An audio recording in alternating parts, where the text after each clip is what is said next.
lembrava desse texto. E quando eu li isso aqui, meditando nessa visão do Robson, isso me trouxe isso me atravessou, irmãos, com um fogo, com uma chama mesmo. E eu, diante disso, meditei e quero trazer algo a vocês sobre essa postura, a postura do homem preguiçoso. E eu queria começar deixando claro aqui que essa imagem, ela não é sobre o que é material.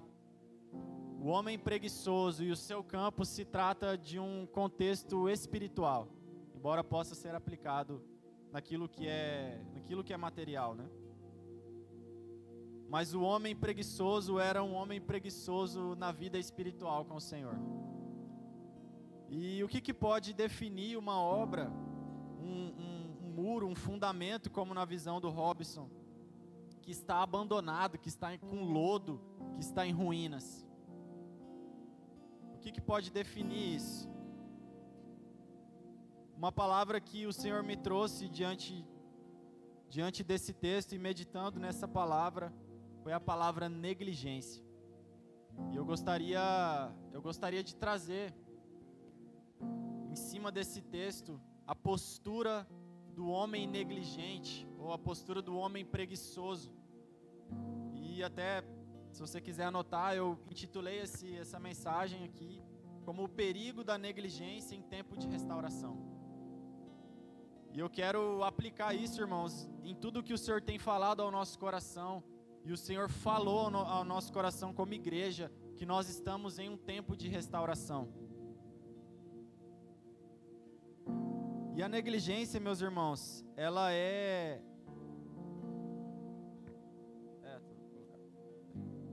a negligência, ela é a atitude de alguém que abandonou a sua responsabilidade.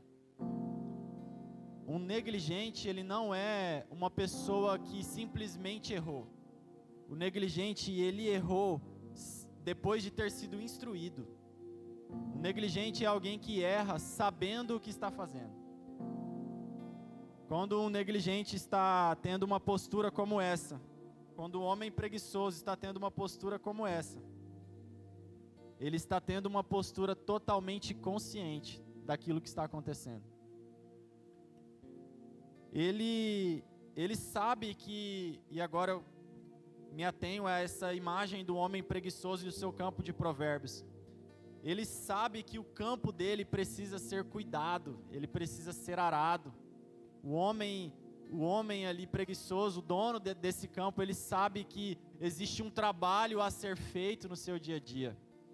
Ele é totalmente consciente disso. Aquele campo é dele. Ele sabe que os muros precisam ser preservados para proteger essa plantação, essa colheita. Ele sabe muito bem que uma plantação tem sementes e elas precisam ser cultivadas. Mas ele tomou uma decisão de dormir mais um pouco, de cochilar um momento a mais e de cruzar os braços. E diante disso, meus irmãos, eu quero trazer isso a uma reflexão ao nosso coração. O Senhor, Ele tem falado ao nosso coração sobre a restauração de um altar. E nós recebemos isso como casa, como uma palavra de que nós estamos restaurando nesse tempo, não uma estrutura, não coisas externas, não um templo exterior. E essa mensagem está muito ligada à mensagem do Elias sobre Esdras 3, né? O Senhor está nos chamando a esse tempo, a restauração de um lugar de relação com Ele. As sementes que nós recebemos, irmãos, do Senhor, elas nos foram dadas por Ele. Não fomos nós quem as conquistamos. Essas sementes foram lançadas nessa terra e o Senhor nos deu tudo o que nós precisamos para que elas, sendo plantadas ali e sendo cultivadas nesse lugar exato onde Ele colocou, elas pudessem crescer e criar raízes. Mas o homem preguiçoso deixou passar. E eu queria, diante disso, né? Vamos vício de linguagem aqui, mas me ajuda. Diante disso, pensando nessa figura, cara, eu fiquei pensando sobre essa postura do homem preguiçoso dia após dia. Nós podemos chamar essa postura de procrastinação. E essa palavra é uma palavra muito, muito usada nos dias de hoje. É uma palavra que a própria psicologia ela tem muitos argumentos, tem uma ciência por trás desse comportamento humano. Daí a Kívia que pode até esclarecer para a gente depois sobre esse comportamento humano. Mas nós precisamos estar atentos sobre o fato de que o homem negligente pode ter procrastinado na sua responsabilidade em guardar e cultivar aquilo que ele recebeu do Senhor. Ele pode sim ter procrastinado em um primeiro momento, no começo daquilo, nós podemos considerar que ele estava procrastinando. E nós costumamos até olhar para nós, né, e pensar, nós precisamos tomar uma postura, nós precisamos ler a palavra, nós precisamos viver a nossa vida de devoção ao Senhor. E aí a gente vai se convencendo disso, dizendo, amanhã eu faço, depois eu converso com a pastora, eu sei que eu preciso de ajuda, mas eu fico adiando esse pedido de ajuda àqueles irmãos que podem me ajudar nisso, naquilo que tem me atrapalhado.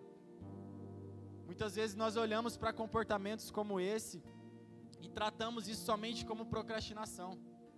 Nós tratamos uma postura de deixarmos a nossa responsabilidade e olhamos para isso de uma forma leve, de uma forma negligente.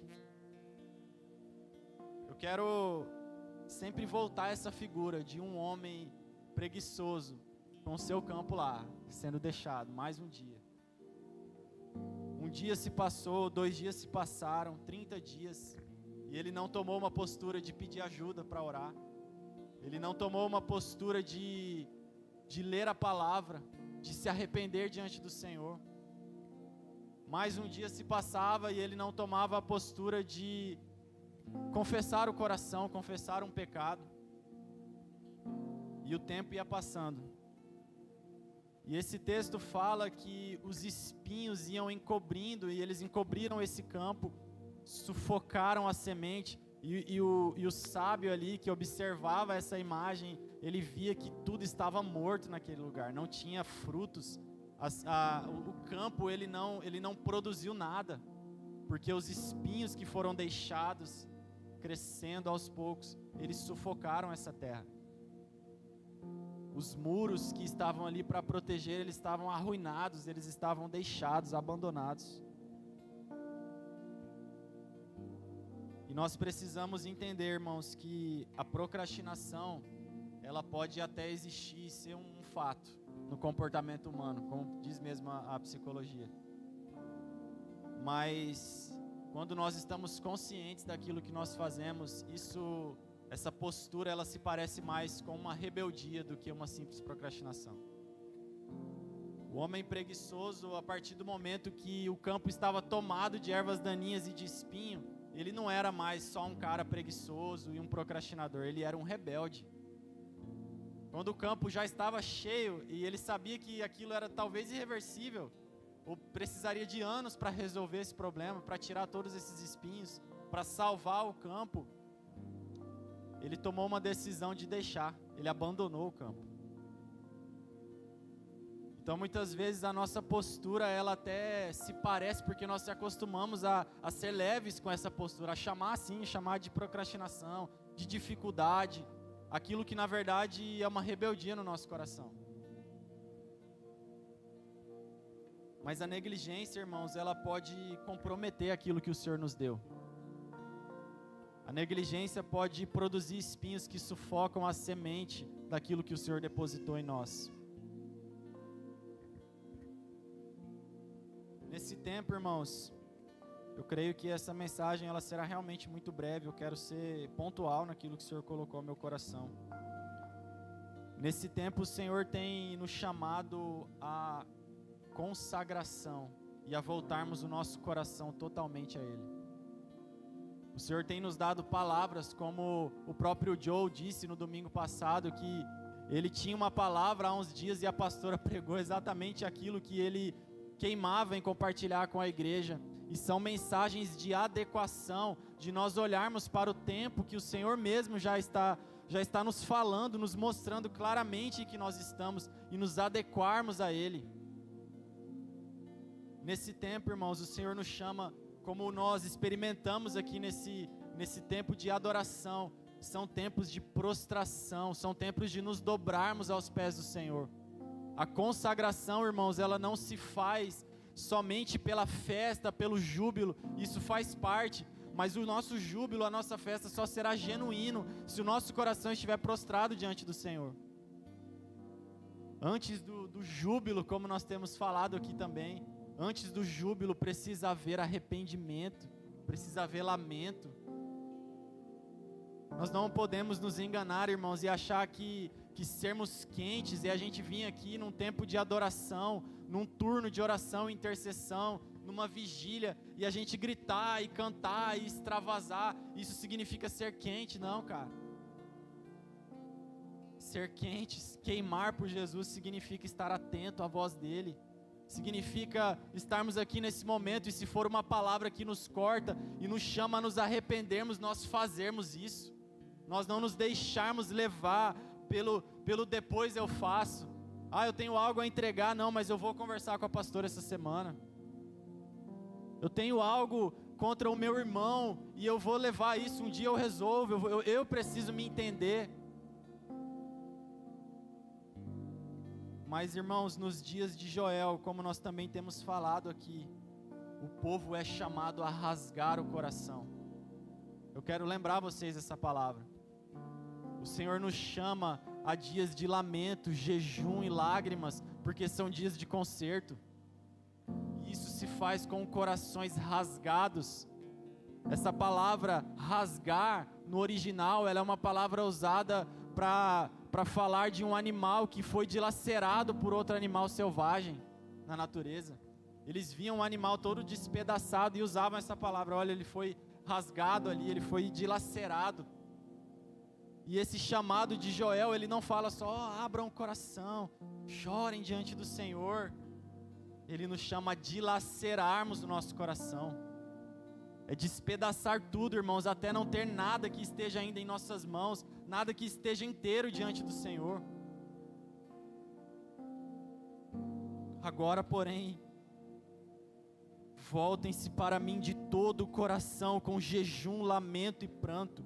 Rasguem o coração e não as vestes.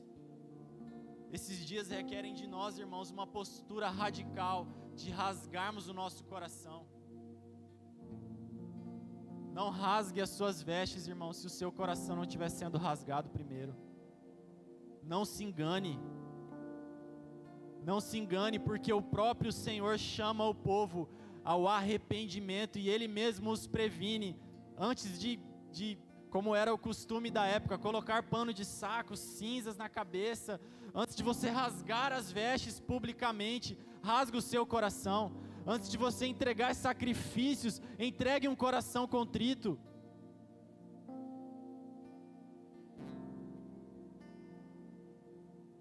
O Senhor está nos chamando a um nível maior de consagração. O Senhor está nos chamando, irmãos, em meio a todo esse tempo em que nós temos sido exortados, nós de uma vez por todas decidimos nos lançar e nos entregar ao chamado que Ele tem feito a nós.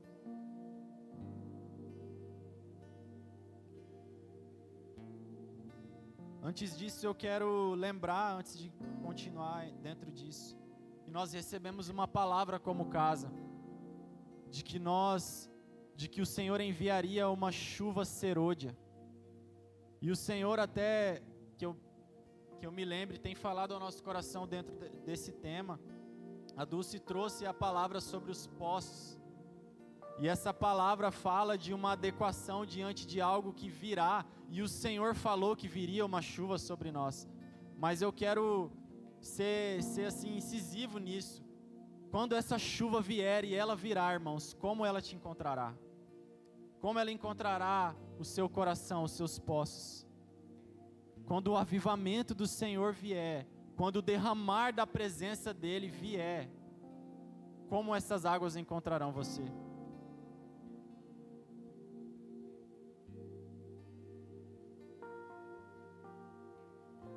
São dias, irmãos, de um santo temor em que nós não podemos admitir uma adoração que ainda tem pendências diante do Senhor.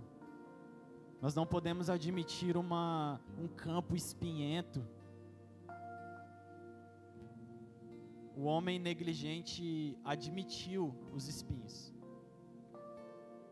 É fácil a gente olhar pela perspectiva que o texto traz, porque o sábio que observou esse campo e esse homem, ele já viu tudo já em ruínas, mas ele discerniu a partir da postura que esse homem já tinha, como esse homem realmente era, alguém que deixava para depois, alguém que não se entregava em tempo, alguém que negligenciava. Nós não podemos, irmãos, vir para a comunhão dos santos, e eu não falo só das nossas reuniões. Nós não podemos ir à mesa, ir à casa do irmão, ir jogar vôlei, como a gente gosta de fazer, ir para qualquer lugar em que nós estamos reunidos como igreja, como família de Deus, com o nosso coração fora desse lugar. Muitas vezes nós vamos a momentos de comunhão nossa, em que nós estamos juntos, e nós gostamos disso, é divertido, até nos faz bem, a gente até vai encorajado para casa. Eu estive com os irmãos, quando eu estive com eles, eu não me lembrei das minhas dificuldades, do meu pecado. Uau, que bom!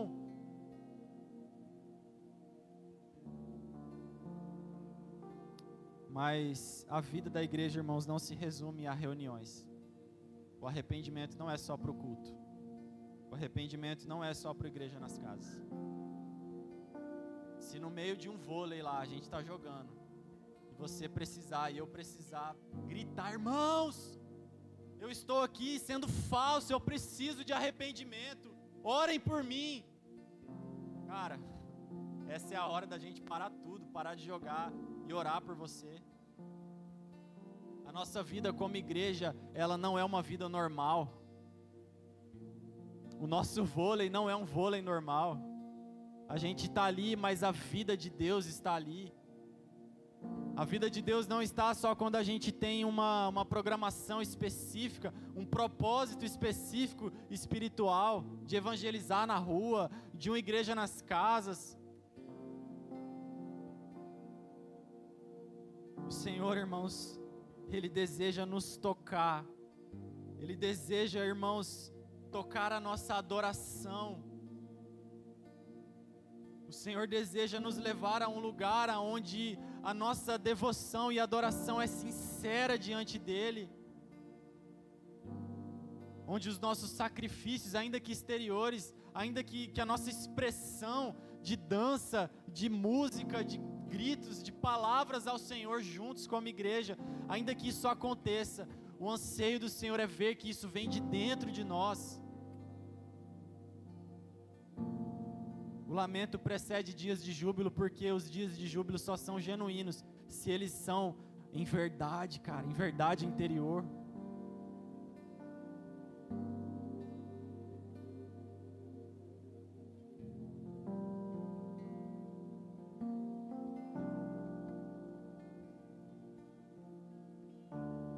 E finalizando, irmãos, gostaria que você abrisse em Apocalipse 3, versículo 14.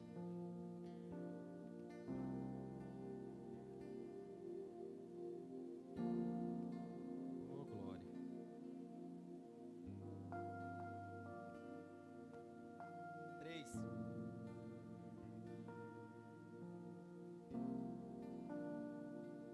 Essa palavra, irmãos, ela tem uma conclusão dentro desse texto.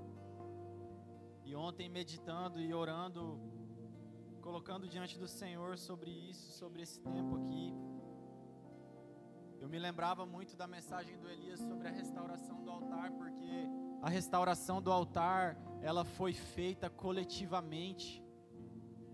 E esse texto de Esdras, ele fala que o povo era como um só homem, eles eles eram unânimes. E a minha oração era para que o Senhor hoje nos dobrasse e que isso fosse unânime em nós. E durante a adoração, a palavra era sobre prostração e arrependimento.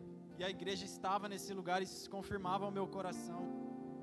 E esse texto de Apocalipse 3 é uma exortação à igreja de Laodiceia. Essa exortação, ela não é a alguns irmãos de Laodiceia. Ela é a igreja. E antes de entrar aqui no texto, eu quero enfatizar isso.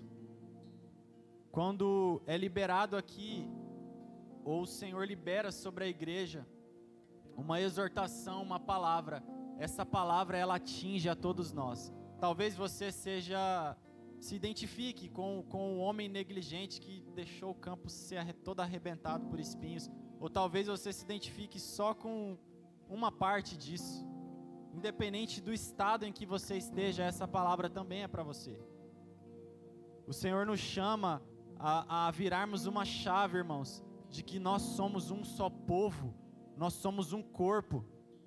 Se eu estou em um lugar de maior maturidade, se eu alcancei algo que meu irmão ainda não alcançou, a vida do meu irmão é responsabilidade minha.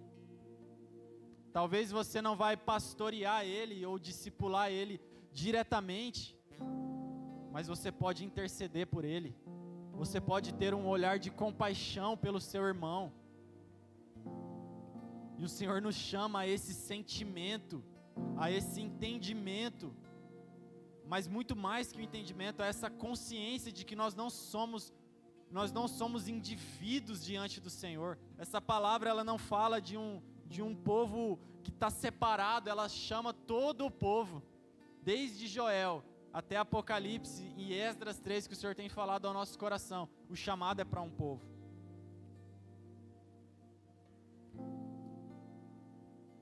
E Apocalipse 3, a partir do 14, irmãos, eu vou ler até o 18, diz assim: Ao anjo da igreja em Laodiceia escreva: Essas são as palavras do Amém, a testemunha fiel e verdadeira, o soberano da criação de Deus.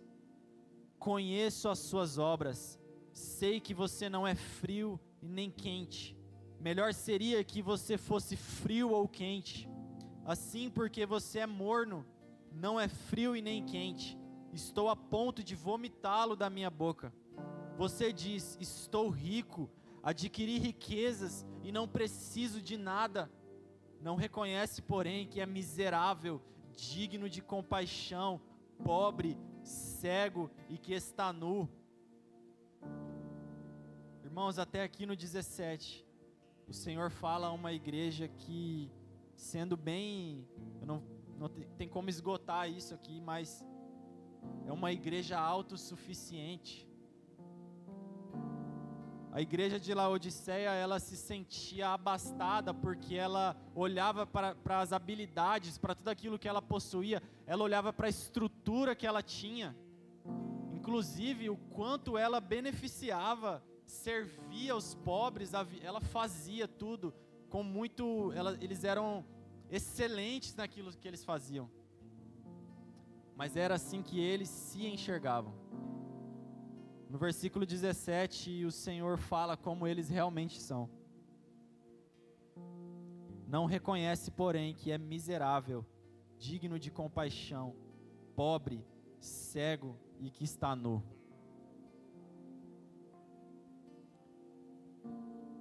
E o Senhor os chama no versículo 18: Dou-lhes este conselho: comprem de mim ouro refinado no fogo, e você se tornará rico. Compre roupas brancas e vista-se para cobrir a sua vergonhosa nudez, e compre colírio para ungir os seus olhos e poder enxergar. Uma igreja, irmãos, que é autossuficiente, ela se vê a partir de olhos enganosos. Um povo que, como esse homem lá, preguiçoso em seu campo, ele tem uma visão de si mesmo completamente distorcida. Como diz o sábio lá, ele se achava no direito.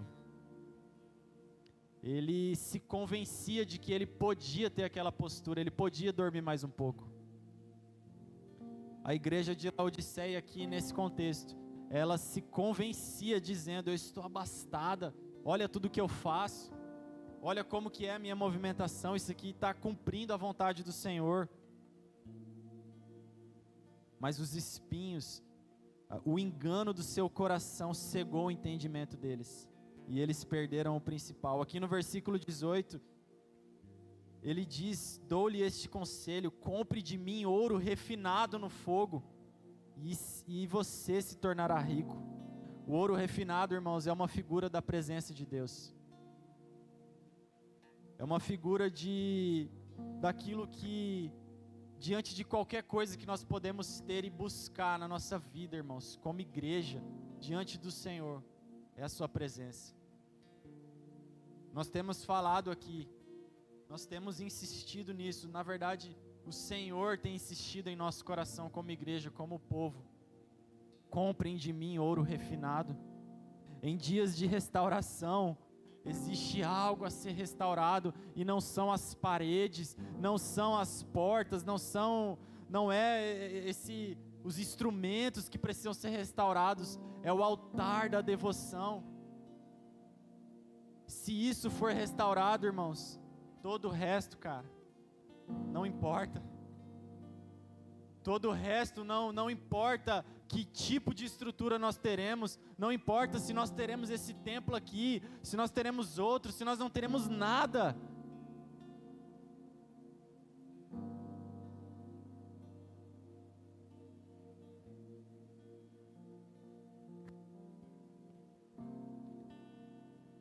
Nos dias de lamento, choro e pranto, nós somos chamados ao arrependimento e à diligência.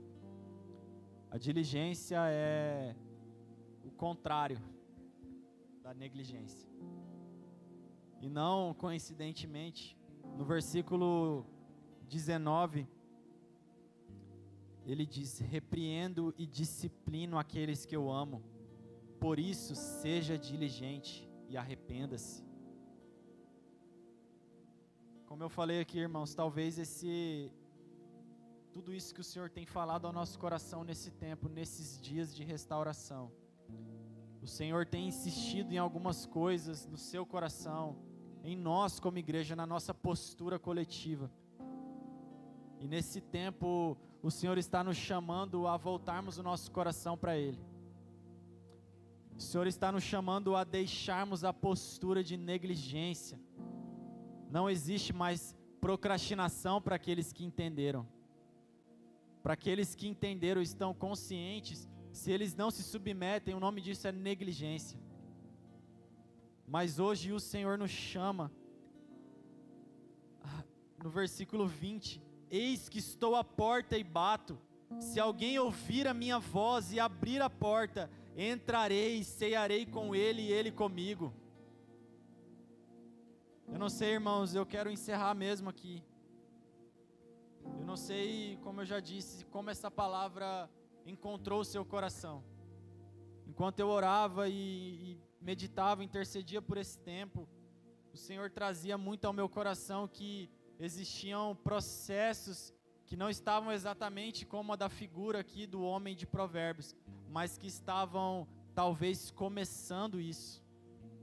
Eu, enquanto orava, via espinhos pequenos na terra. E esses espinhos pequenos, embora agora eles não pareçam até inofensivos, eles têm tudo para crescer. Eles crescem, crescem rápido.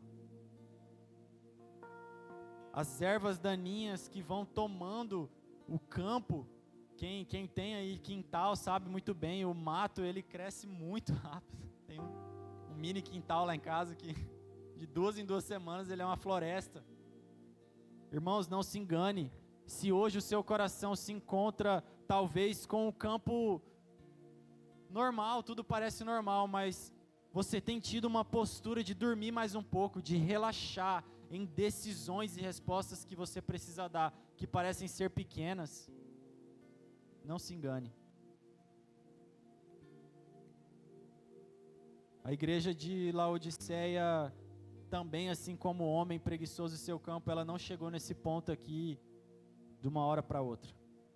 Ela construiu isso aqui. Isso aqui foi construído. Levou tempo. Eu quero encerrar esse tempo, até convido a pastora aqui. É exatamente isso que o Senhor havia colocado ao meu coração. E eu quero fazer esse apelo, irmãos. Esse chamado a um converter de postura, de rota do nosso coração. No meu coração, é como se o Senhor estivesse nos chamando a deixarmos essas pequenas posturas que nós chamamos de procrastinação, que nós chamamos de negligência, e voltarmos o nosso coração para uma vida de zelo e diligência à obra do Senhor, zelo e diligência à presença do Senhor. O Senhor está nos chamando hoje, irmãos, e assim como nesse versículo 20, e nós oramos isso aqui, cara, durante a adoração. Eis que estou à porta e bato. O Senhor, diante da igreja de Laodiceia, Ele deu o melhor conselho. Cara, deixa isso. Compre ouro refinado pelo fogo. Deixe essa postura e assuma o seu lugar de filho. Irmãos, o Senhor está à porta e Ele está batendo. Ele quer ceiar conosco. Ele deseja entrar, irmãos. Mas nós precisamos decidir abrir o nosso coração.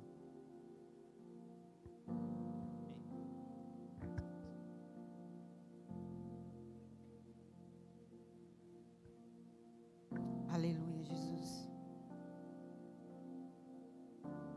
Nós nos colocamos diante do Senhor, em profunda gratidão pela Tua palavra, Senhor, que para nós é a verdade, que traz ao nosso coração a consciência de uma abundante vida diante do Senhor. Nós não queremos mais, Senhor, ser aqueles que se satisfazem com as coisas que estão fazendo, que estão vendo e que estão sentindo a partir das suas próprias convicções. Nós queremos nos prostrar diante do Senhor em arrependimento, Senhor. Nós não queremos mais ser aqueles que deixam para depois por causa dos seus medos, por causa das suas feridas, por causa das suas tradições, por causa dos seus credos distorcidos, por causa da sua autopreservação, a sua imagem, o apego e o amor à sua imagem. Nós não queremos mais ser escravos disso, Senhor. Nós não queremos ser escravo do orgulho. Nós não queremos ser escravos do nosso ego. Porque nós não somos suficientes porque sabemos muito, ou porque não sabemos nada. Nós queremos, como o Senhor mesmo nos pede em Joel 2, rasgar o nosso coração diante do Senhor.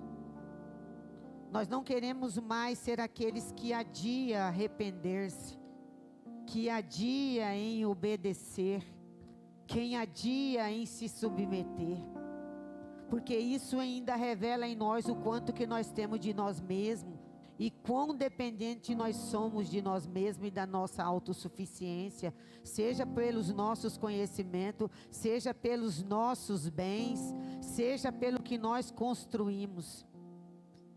O Senhor mesmo diz à igreja de Laodiceia que ela era abastada no que eles podiam ver, mas não era isso que o Senhor estava sondando no coração do seu povo, e isso permanece hoje como verdade para a sua igreja. A igreja de Éfeso estava ali atenta a todos os ataques que sofria, mas o Senhor mesmo lembrava que havia nela perdido o primeiro amor. Senhor, nós não queremos ser estes mais que se acovardam diante da tua verdade, porque ela nos confronta, elas nos mostram quem nós somos. Por isso nós não queremos mais, Senhor, estar presos em nós mesmos. Nós queremos nos derramar diante do Senhor. Nós queremos nos arrepender. Traga a nossa memória nesta manhã, Senhor.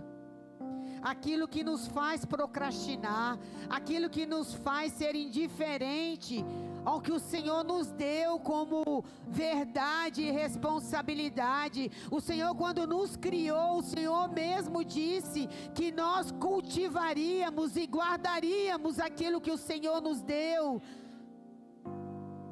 Senhor, o que o Senhor nos chama hoje não é para nós fazermos, porque o Senhor mesmo diz na tua palavra que o servo não sabe o que o Senhor deseja, o filho sim. Senhor, encontre em nós corações de filhos que se rendem a você. Nós não queremos estar sujeito à vontade da nossa carne, nós não queremos estar sujeito a preservação da nossa imagem, do nosso orgulho. Nós não queremos estar presos ao passado, porque o Senhor já nos arrancou de lá.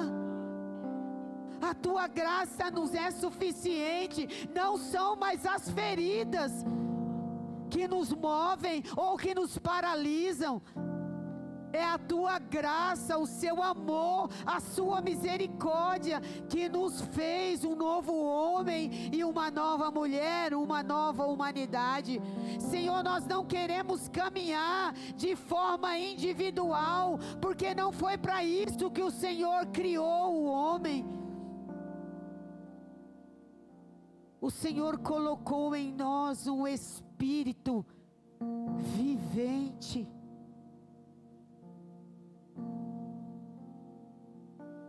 Edificante. O Espírito Santo que habita em nós é quem nos confronta, é quem nos ajuda, é quem nos aconselha, é quem nos consola. Esse Espírito vivificante, esse Espírito, Senhor, que nós queremos pedir, ajuda-nos a sair deste lugar. Não nos permita arrumar amuletos para procrastinar, Senhor, nós somos muito bons nisso. Tem misericórdia de nós, revela a nós nesta manhã. Nós queremos ser como Davi, que quando falhava, quando pecava, não havia outro desejo no meu coração, senão esse de correr para os seus pés e se humilhar diante da tua presença, porque uma coisa só importava a ele: ter a tua presença. Senhor, que se sua presença para nós ainda não é suficiente e nos faz preguiçosos, procrastinadores, nós te pedimos, arranca de nós nesta manhã, Senhor. Arranca de nós nesta manhã.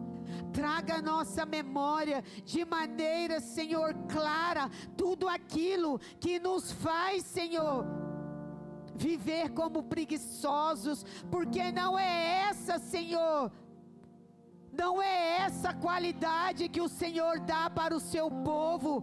O Senhor mesmo nos chama de nação santa, eleita não pelo que nós fazemos, não por um diploma, mas por causa do teu sacrifício na cruz.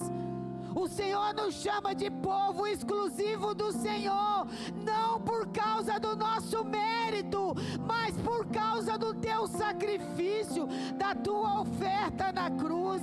Que isso seja para nós suficiente, que isso seja para nós motivo de nos rendermos diante do Senhor.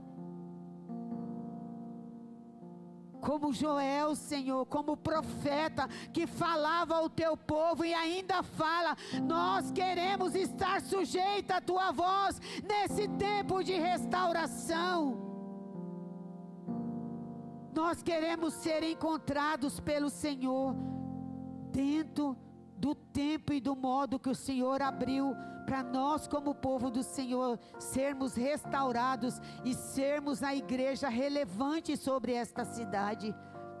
Nós não queremos ser mais uma igreja que seja conhecida, Senhor, por causa do louvor e da adoração. Não, Senhor, nós queremos ser conhecidos como um povo que se humilha diante do Senhor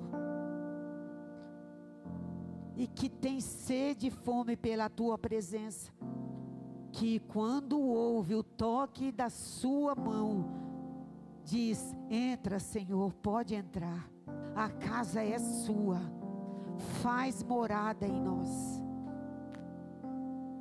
Livra-nos, Senhor, de toda pendência que o Senhor tem.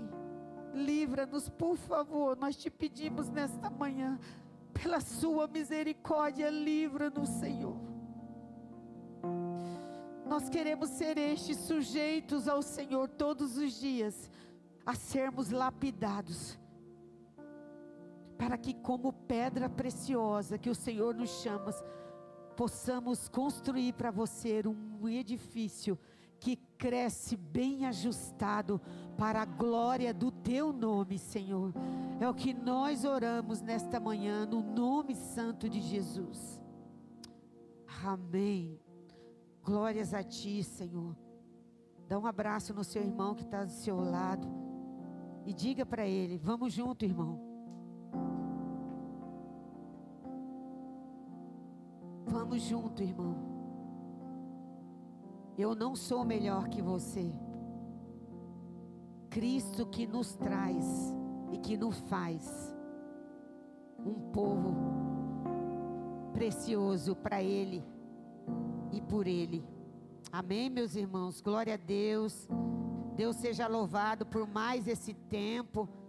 Vamos dar umas palmas para eles, meus irmãos.